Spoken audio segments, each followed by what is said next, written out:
네, 안녕하세요. 멘탈이 전부다의 철영입니다. 네, 이번 주는 7년 만에 제로금리에서 처음으로 금리가 오르는 역사적인 한 주였죠. 하지만 금리가 오르면 시장이 무너질 거란 모두의 예상을 깨뜨리고 정작 시장은 정반대의 반응을 보였는데요. 주간으로 다우가 5.5%, S&P가 6.1%, 나스닥은 무려 8.1%나 상승했습니다. 주식시장이 이렇게 크게 오른 것은 아주 많은 이유가 있겠지만 크게 잡아 두 가지 정도로 정리할 수 있겠는데요. 첫째로 주식시장은 항상 소문에 들뜨고 뉴스에 식는다라는 속성 때문입니다. 호재의 경우 소문에 사서 뉴스에 팔아라라는 말이 있죠. 마찬가지 현상이 반대로도 일어납니다. 악재의 경우라면 소문에 팔다가 뉴스에 사는 것이 되겠죠. 왜 이런 현상이 일어나는 걸까요? 주식시장은 항상 지금이 아닌 미래를 반영하기 때문입니다. 지금 좋은 소식이 들려오면 그 부분을 가격에 반영해서 매수세가 몰리고 가격이 오릅니다. 그러다 뉴스가 발표되는 시점에는 해당 뉴스는 이미 가격에 모두 반영이 되어 있고 대부분의 경우 기대 심리 때문에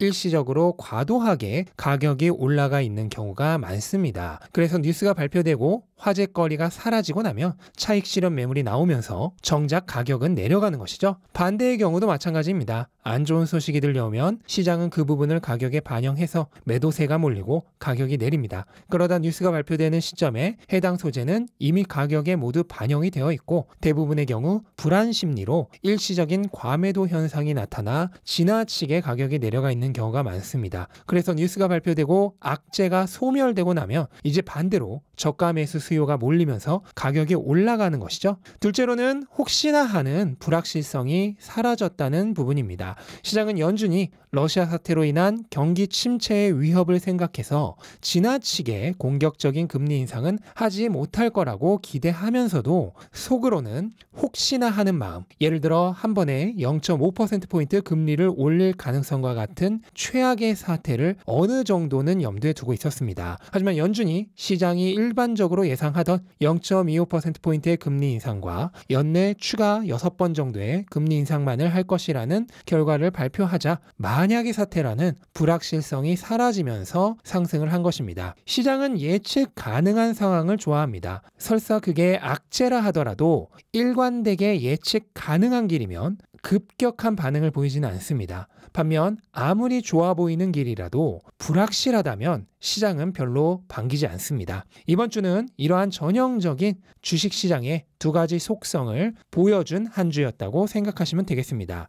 일단 그럼에도 불구하고 외부적인 불안 요소는 여전히 많이 남아있는 상황입니다. 우선 연준 의원들의 매파적인 발언들이 향후 연준이 금리 인상 속도를 높일 수도 있겠다는 불안감을 갖게 만들어 주었습니다. 제임스 블러드 연방은행 총재는 올해 기준금리를 3%까지 인상해야 한다고 주장을 했고요. 크리스토퍼 월러 총재도 올해 0.5%의 금리 인상을 한 번 이상은 해야 할 수도 있다는 발언을 했습니다. 이러한 연준 의원들의 매파적인 발언을 받아들여서 채권시장 참여자들은 내년 1월 기준 연준의 기준금리를 약 2에서 2.5% 정도로 예측하고 있는데요. 이것은 한 번에 0.25%포인트씩 금리를 올린다고 가정할 때 약 7번에서 8번 정도 추가적인 금리 인상을 할 수 있다는 뜻입니다. 그러니까 현재의 일반적인 예상치인 추가 6번의 금리 인상보다 한두 차례 금리를 더 올릴 가능성이 높다고 생각하고 있는 것입니다. 또한 러시아 사태도 여전히 끝날 기미가 보이지 않고 있고 오히려 장기화될 가능성이 더 높아지고 있다는 점도 지속적으로 시장에 부담을 줄 수 있는 요소입니다. 이로 인해 지정학적 리스크의 증가, 유가와 원자재 가격의 상승, 러시아의 디폴트 위협 등 여러 가지 위험 요소들이 쌓여가고 있습니다. 특히 현재 시장이 가장 관심 있게 지켜보고 있는 것이 디폴트 가능성이죠. 러시아가 경제 제재로 인해 돈줄이 막히면서 달러로 지불해야 하는 국채 이자를 지불하지 못하게 될 것이란 전망이 커지고 있습니다. 다행히 이번 16일에 지불해야 할 이자 1억 1,700만 달러는 모두 지급을 완료했지만 3월에만 추가로 6억 달러 이상, 4월에는 20억 달러 이상의 이자를 지급해야만 합니다. 러시아는 무려 6천억 달러가 넘는 외환 보유고를 가지고 있기 때문에 정상적인 상황이라면 디폴트에 빠질 위험은 거의 없습니다만 현재 경제 제재로 인해 이 중 대부분이 외국에 묶여 있는 탓에 이자를 지급할 수 없다고 보고 있는 것이죠. 러시아가 이자를 지급하지 못하게 되면 그로 인해 자금을 회수하지 못한 기업들이 큰 타격을 입게 되고, 이게 일종의 신용 경색의 도미노 현상을 일으키는 연쇄도산의 계기가 될 수 있다는 것이 현재 가장 큰 리스크로 대두되고 있습니다. 작년에 중국의 헝다그룹 사태와 비슷한 상황이라고 보시면 되겠습니다. 근데 이렇게 불안한 시국 속에서 중국이 러시아를 돕거나 대만을 침공하는 등의 국제 정세를 극도로 악화시키는 행위를 할 가능성도 많은 사람들이 우려하고 있는 부분입니다. 미국도 이러한 중국의 움직임을 견제하고자 서둘러서 시진핑과 영상으로 정상회담을 한 것이죠. 중국이 혹시라도 딴맘을 먹지 못하도록 살살 달래는 동시에 은근한 협박을 하기 위함으로 보입니다. 아무튼 외부적인 시장 환경은 이렇게 극도로 불안정한 상황인데요. 덕분에 당분간 위로든 아래로든 큰 변동성이 지속적으로 발생할 수 있다고 보입니다. 다른 자산별 상황을 좀 보자면요. 우선 유가는 러시아 사태가 장기화될 조짐을 보이면서 다시 배럴당 100달러 위로 올라섰고, 반면 금 가격은 위험자산 선호 심리의 증가로 인해 조정을 받고 있습니다. 채권 가격은 단기채와 장기채가 서로 상반된 반응을 보이고 있는데요. 금리 인상에 직접적인 영향을 받는 단기채는 가격이 급락하면서 이자율이 급격하게 상승을 했고,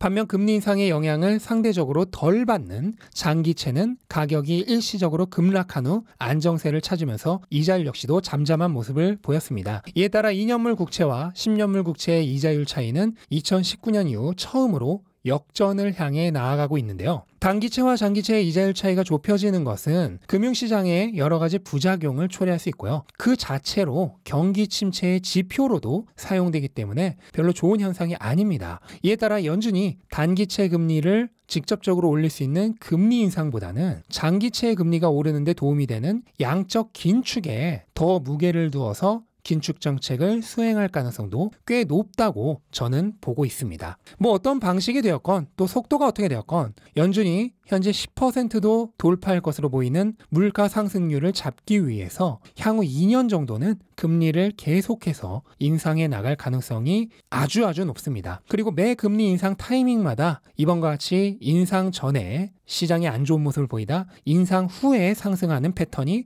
반복될 가능성도 크다고 보고요. 하지만 그건 결국 단기적인 움직임일 뿐이고요. 장기적으로는 향후 2년 정도는 금리 인상과 함께 경기 확장이 지속되면서 주가가 상승할 가능성이 크다고 봅니다. 1994년 이후에 첫 번째 금리 인상기의 시장 흐름을 보면 첫 번째 금리 인상이 있고 1년이 지난 시점에서는 모든 경우에 시장이 상승을 했습니다. 평균적인 상승률은 12%였는데요. S&P 500의 연간 평균 상승률이 10% 정도인 걸 감안한다면 금리 인상 초기에 주가가 오히려 평균보다도 더 오른 걸 볼 수 있습니다. 이것은 금리 인상이 경기 회복기에서 호황기로 넘어가는 초기 입구에 해당하기 때문이고요. 이미 너무 많이 말씀드려서 입이 아프지만 이 타이밍에 주식을 파는 건 놀이동산 입구까지 가서 안 들어가고 집으로 돌아가는 것과 똑같은 행위입니다. 뭐 사실 호황인지 불황인지를 따질 필요조차 없죠. 그것조차도 몇 년 정도의 단기적인 관점에 불과합니다. 우리는 평생 돈을 필요로 합니다. 그렇다면 평생에 걸쳐서 구매력을 보존하고 자산을 증식시켜가는 방법이 중요합니다. 긴 관점에서 본다면